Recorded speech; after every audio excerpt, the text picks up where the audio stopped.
October 24 நமது அனுதின மன்னா ஊழியங்களின் வாழ்த்துக்களுடன் இன்றைய நற்செய்தி. மனதை தளர விடாதே. இன்றைய வேத வாசிப்பு 2 கொரிந்தியர் 4ஆம் அதிகாரம் வசனங்கள் 16 முதல் 18 வரை. ஆனபடியினாலே நாங்கள் சோர்ந்து போகிறதில்லை. எங்கள் புறம்பான மனுஷனானது அழிந்தும் உள்ளான மனுஷனானது நாளுக்கு நாள் புதிதாக்கப்படுகிறது. மேலும் காணப்படுகிறவைகளை அல்ல, காணப்படாதவைகளை நோக்கி இருக்கிற நமக்கு அதிசீக்கிரத்தில் நீங்கும் லேசான நம்முடைய உபத்திரவம் மிகவும் அதிகமான நித்திய கன மகிமையை உண்டாக்குகிறது. ஏனெனில் காணப்படுகிறவைகள் அநித்தியமானவைகள், காணப்படாதவைகளோ நித்தியமானவைகள். குறிப்பு வசனம்: ஆனபடியினாலே நாங்கள் சோர்ந்து போகிறதில்லை. எங்கள் புறம்பான மனுஷனானது அழிந்தும் உள்ளான மனுஷனானது நாளுக்கு நாள் புதிதாக்கப்படுகிறது. 2 கொரிந்தியர் 4:16. என் அம்மா டாரதி நல்ல ஆரோக்கியத்துடன் எப்போது இருந்தார் என்பதை என்னால் யோசிக்க கூட முடியவில்லை. பல ஆண்டுகளாக பிரிட்டில் டயபெட்டிஸ், அதாவது ஒரு நீரிழிவு நோயாளியாக அவரது இரத்த சர்க்கரை பெருமளவில் ஒழுங்கற்றதாக இருந்தது.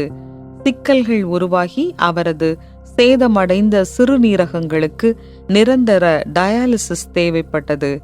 நரம்பியல் மற்றும் எலும்பு முறிவு காரணமாக சக்கர நாற்காலி பயன்படுத்தப்பட்டது. அவர் பார்வை கொஞ்சம் கொஞ்சமாக குறைய ஆரம்பித்தது. ஆனால் அவரது சரீரம் சிகிச்சையை ஏற்றுக்கொள்ளாததால் அவருடைய ஜெப வாழ்க்கை இன்னும் அதிகரிக்க துவங்கியது. தேவனின் அன்பை மற்றவர்கள் அறியவும் அனுபவிக்கவும் மணிக்கணக்காக ஜெபித்தார். வேதத்தின் விலைமதிப்பற்ற வார்த்தைகள் அவருக்கு இனிமையாக தெரிந்தது. அவர் தன் சகோதரி மார்ஜரிக்கு 2 கொரிந்தியர் 4 உள்ள வார்த்தைகளை மேற்கோள் காட்டி ஒரு கடிதம் எழுதினாள். ஆனபடியினாலே நாங்கள் சோர்ந்து போகிறதில்லை. எங்கள் புறம்பான மனுஷனானது அழிந்தும் உள்ளான மனுஷனானது நாளுக்கு நாள் புதிதாக்கப்படுகிறது என எழுதினாள். மனம் தளருவது எவ்வளவு இயல்பானது என்பதை பவுல் அறிந்திருந்தார். 2 கொரிந்தியர் 11 அவர் தன்னுடைய ஜீவியத்தை அபாயங்கள், வலிகள் மற்றும் பஞ்சங்கள் போன்றவற்றால் பாதிக்கப்பட்டதாகவே வெளிப்படுத்துகிறார். ஆனாலும் அவர் அந்த தொல்லைகளை தற்காலிகமானதாகவே கருதினார். நாம் எதை காண்கிறோமோ அதை பற்றி மட்டும் சிந்திக்காமல் நம்மால் பார்க்க முடியாத நித்தியமானவைகளை பற்றியும் சிந்திக்கும்படி அவர் நம்மை ஊக்குவித்தார். நமக்கு என்ன நடந்தாலும் நம் அன்பான பரமபிதா ஒவ்வொரு நாளும் நம் உள்ளான சுத்திகரிப்பை தொடர்ச்சியாய் செய்கிறார். அவர் நிச்சயமாய் நம்மோடு இருக்கிறார். அவர் கொடுத்த ஜெபம் என்னும் வரத்தின் மூலம் அவர் நமக்கு மிக அருகாமையில் வந்திருக்கிறார்.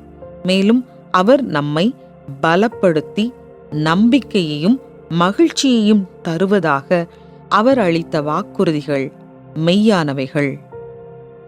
நீங்கள் சோர்வடைய அல்லது மனம் தளர என்ன காரணம்? எந்த வேத வசனங்கள் உங்களுக்கு ஊக்கமளிக்கின்றன? விலையேறப்பெற்ற பிதாவே, என் மீதான உமது மெய்யான அன்புக்கும் குணமாக்கும் உமது கிருபைக்கும் உமது பிரசன்னத்தின் நிச்சயத்திற்கும் உமக்கு நன்றி.